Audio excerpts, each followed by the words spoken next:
This training is going to walk you through the basics of KissFlow. KissFlow is a Google app used throughout our organization. There are multiple things you can do on KissFlow. Before this training, we will only focus on field trip proposals and project proposals, and the correct way to complete one. So first things first is getting the KissFlow. Now that you have a Learn G Suite account, it's important for you to know not only how to get to your email right here, but also the other apps that are included in this G Suite account, as shown in the PPA video beforehand.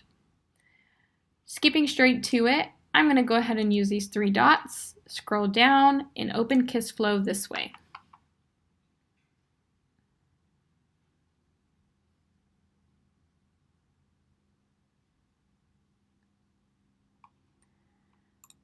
So now that I'm in KissFlow, it's important for us to go through FTPs, which are field trip proposals, and project proposals, and how to completely fill one out. As shown in the last video, you guys now know how to access the plus button and how to go down and request whatever document that you're trying to fill out. So let's start with project proposals. So for a project proposal, I'm going to go ahead and initiate. What project proposals are used for are any events that you would like to happen on campus, otherwise known as an on-campus field trip. For example, if you want to bring bubble soccer to your site, you will need to fill out a project proposal. If you want to bring Reptacular to your site, you will need to fill out a project proposal. This also falls under any type of event considering families. So any family literacy initiative for hosting an event for parents, you will fill out a project proposal. Anything that you want to do, fill out a project proposal. This is a great way of identifying if this event or project will meet the needs and grant requirements that are ensured by each of your sites. So first things first, you're going to put who it's submitted by. So you'll type in your name here. As you can see, it has this contact. Next, you're going to click on which school you are located at. So for this example, I'm just going to use the first one on the list, which is Cherry Lee. The activity name. So what is the event that you are trying to host? For this example here, I am going to use the example of hosting family game night at my site. The date in which I want to do it. It's important that you are already planning ahead of time. If you submit something that is for the next day, it will be denied. It's important that you at least have 14 business days before you submit any event that you want to do. So in that case, I'm going to skip down and I'm going to plan this for May 6th. Frequency of event. As you see here, it's asking, is this going to be daily, multiple days, weekly, bi-weekly, monthly, or not reoccurring? So since this is a one-day event, I'm going to write not reoccurring. And the project end date will be the exact same date as the start. Duration of the session. So what time and what day are you holding this? So since this is the 6th, it's going to be on a Wednesday. So I would write Wednesday from 5 o'clock to 6 o'clock. I kept my event within program hours. It's important that any event that you're trying to hold, that you take that into consideration. If you hold an event outside program hours, there may not be enough money to allocate towards staffing and or equipment, and think about the location. If you're holding it on campus, all campuses close after our programming. So it will be a little bit harder to try and schedule an event outside program hours. Now going down, how does this activity or class supplement the existing after-school activities, clubs, and classes? So right here, it gives you the template to use. So what I'm going to do is just fill in the blanks. So when scrolling up, I'm going to insert the name here. So the family game night. Make sure everything is spelled correctly. We'll supplement the existing. And then what is it going to supplement? For the insert here, it's asking, what's the name of the school activity or regular school day activity that is taking place at your site? So I'm going to supplement the existing enrichment because a game night would be considered enrichment for students and community members. By and insert how. So as I just told you, game night would be considered under enrichment. How is that? So the family game night will supplement the existing enrichment by adding challenges and games that will require critical thinking skills and collaboration amongst parents and students. So in this case, this is focusing on 21st century skills that will be taught to all parents and students who participate. Now moving across, how would this activity or class be funded if it were not funded by Prep or Aspire? So it's important that you recognize this. So this activity would be funded by, and then you would post which grant are you pulling this out of, if there is a cost. If there isn't a cost, then you would just copy the line from above. So this activity would be funded if it were not funded by, and then post the actual grant in which you want to post from. Next, going down.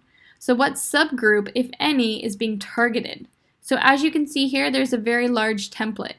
For the most part, what I'm going to do is I'm just going to copy, paste, and then this allows me to better see it. So again, I'm just going to fill in the blanks. The family game night is open to all, and since I'm doing this for Cherry Lee, is open to all students and families, hence the family game night.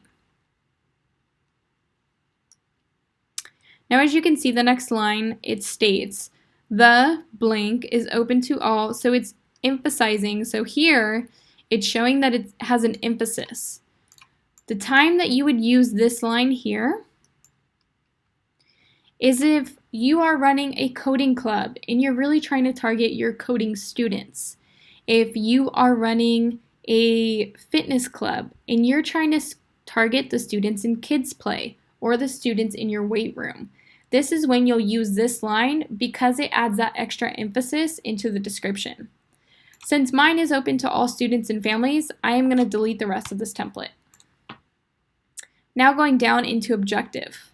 So what is the grant goal and objective does it meet?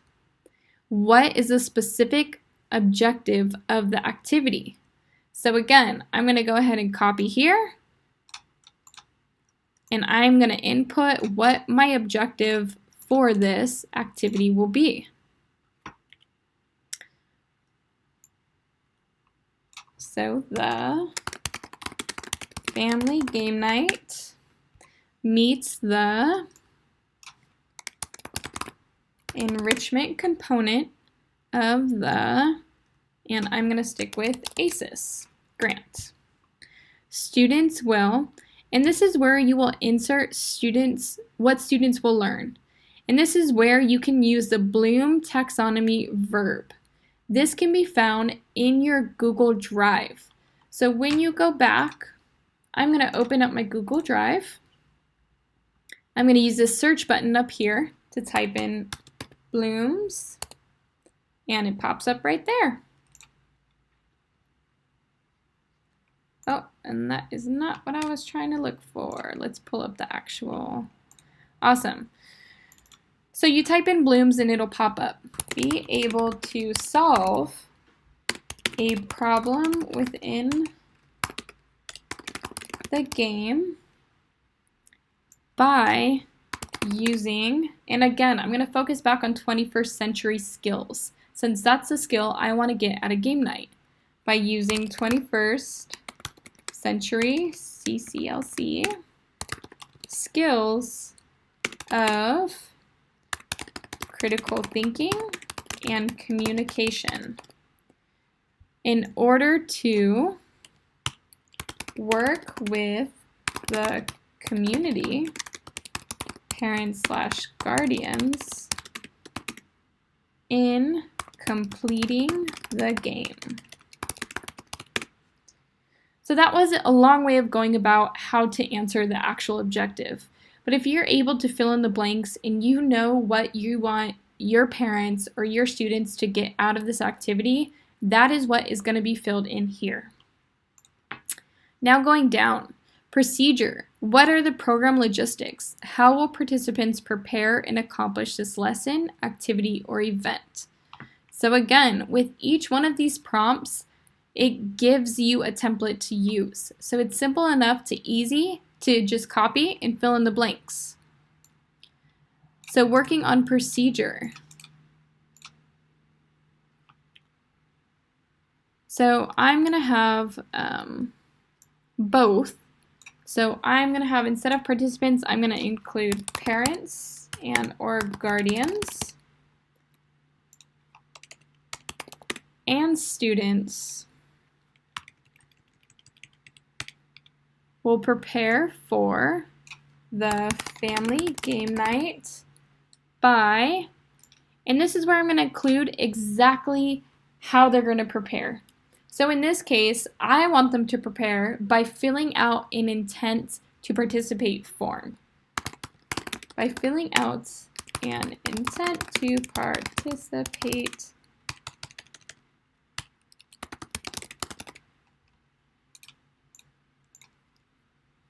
that will be created by the site coordinator. I will then have youth leaders, actually instead of I'm going to change that to site coordinator will then give duties to youth leaders and classes to set up the cafeteria to be the game center. So that way I'm including who is setting up, how do I know who's coming, and what is the location that I'm going to hold this at. So what training and follow-up is needed? The only training and follow-up that will be needed is going over rules and safety guidelines for our youth leaders. So I would put that here. Site coordinator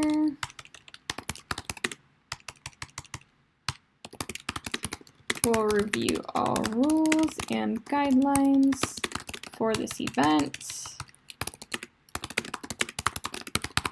with youth leaders a day prior to game day, to game night.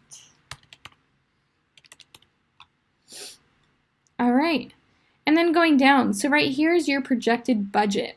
As you can see, there's no rows added. You have to add a new row. And this is where you'll choose what needs to be purchased. So if you're purchasing a game for family game night, if you're purchasing Monopoly, that's going to be considered an ed material. Why? Because students' hands will be using it. So that's why it could be considered an ed material. Next is, what is the budgeted amount? So how much money do you need to spend and how many games? So if I'm buying 2 Monopoly games and they're both $20, then I'm going to write $40. Then you write description. So the description is the Monopoly game.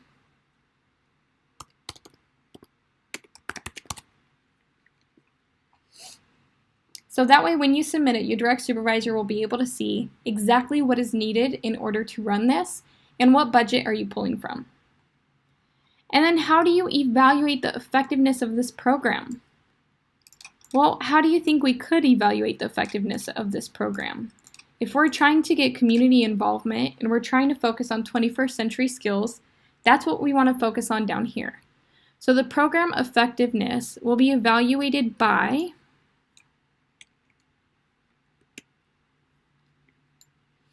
and then I'm going to insert an observable and measurable outcome that indicates students are meeting the stated objective. So how do you think we could evaluate the effectiveness of a game night? Well, one, I could say participation, but going back to my original objective was to identify different critical thinking, communication, and 21st century skills. So when I want to focus, communication seems to be the standout to me of how I can evaluate it. So the program effectiveness will be evaluated by the amount of communication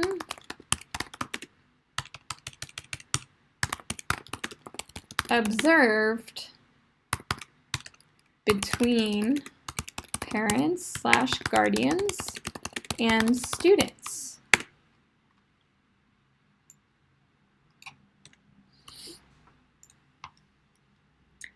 And then what tools will need to be measured short-term effectiveness? So this is the exact day, this is the exact time. What tools do you need to measure the effectiveness? Well, short-term, maybe I'm going to have them fill out a survey and include questions that are geared towards communication. So for short-term effectiveness,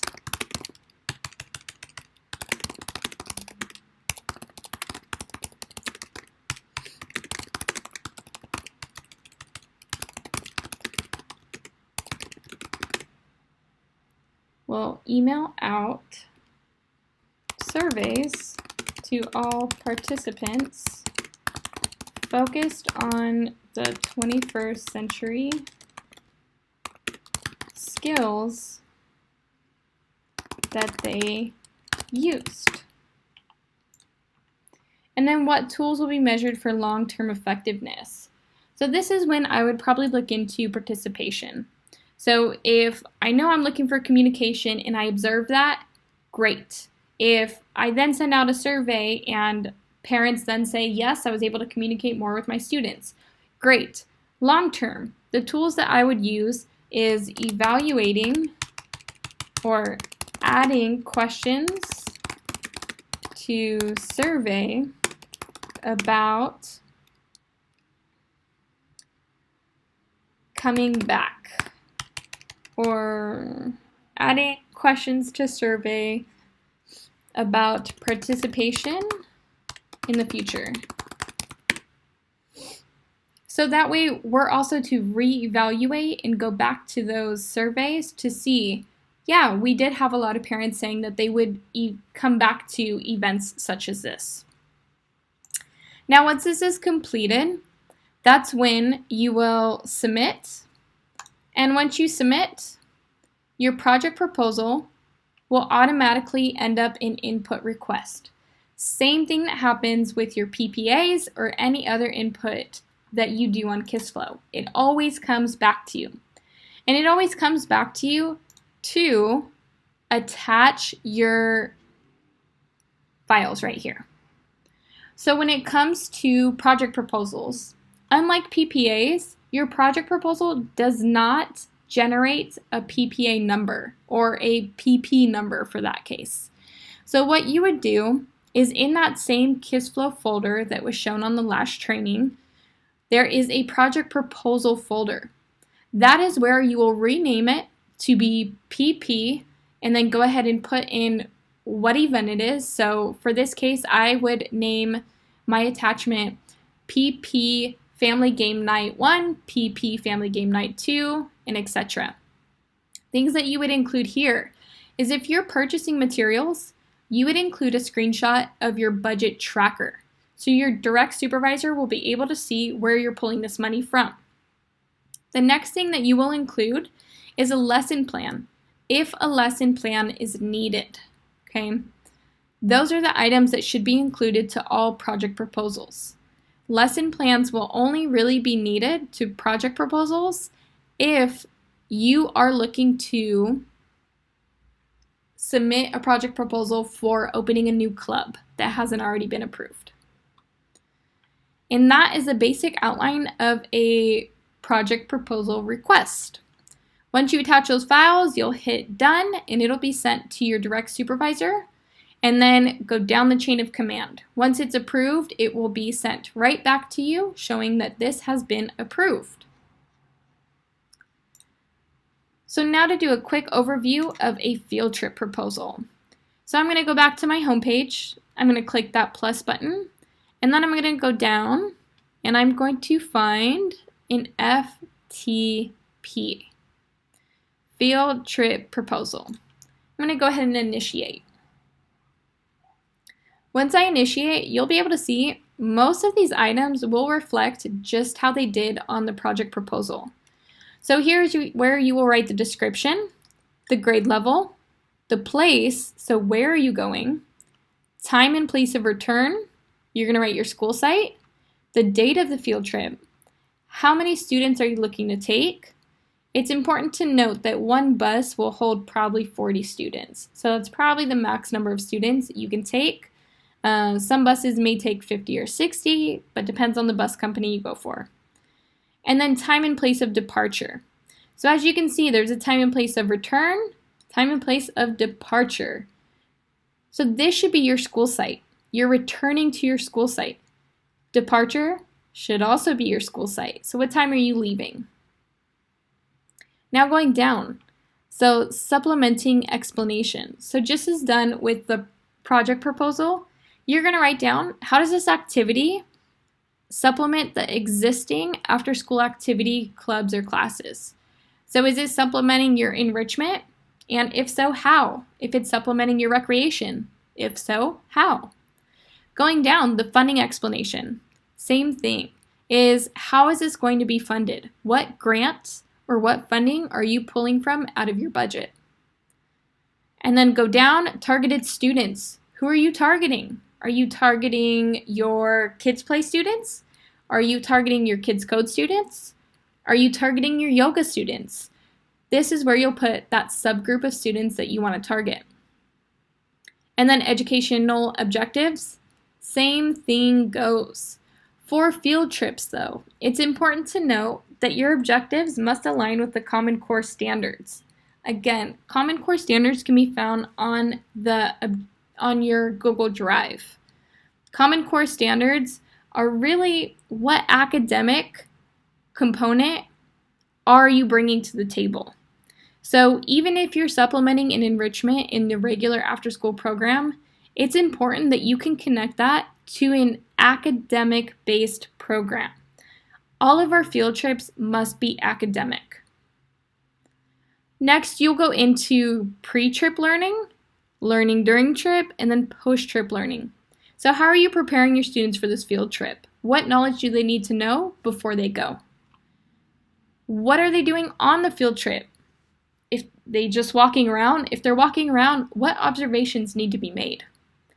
And then post-trip, how are you giving them a summary of all learning activities after the trip? So how are you checking for understanding? Incentives for academic behavior progress.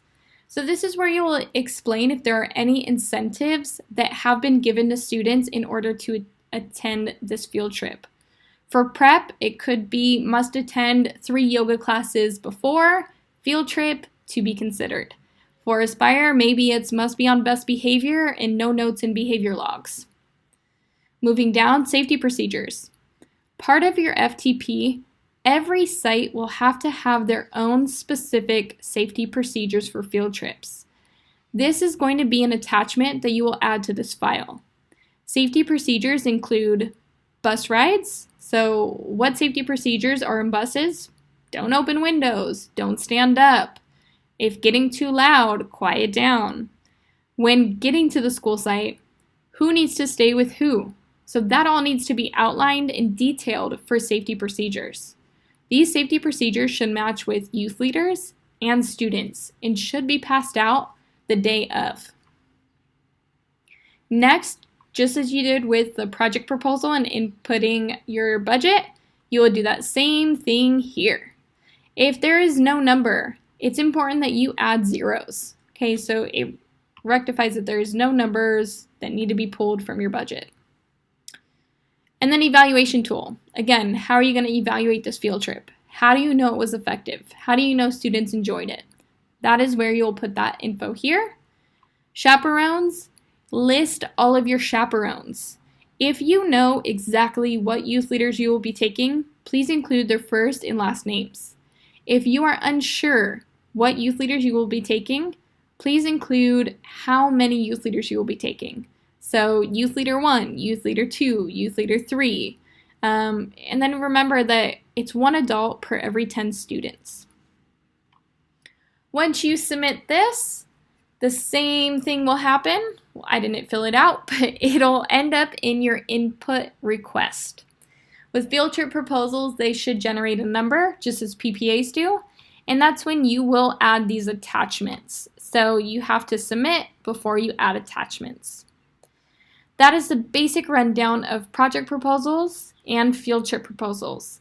Again, all will be done on this KISS Flow account. Please speak with your direct supervisor if you have any further questions. And remember, practice makes perfect. Fill one out, submit it, and you will receive the feedback, and that will better help you understand how the system works.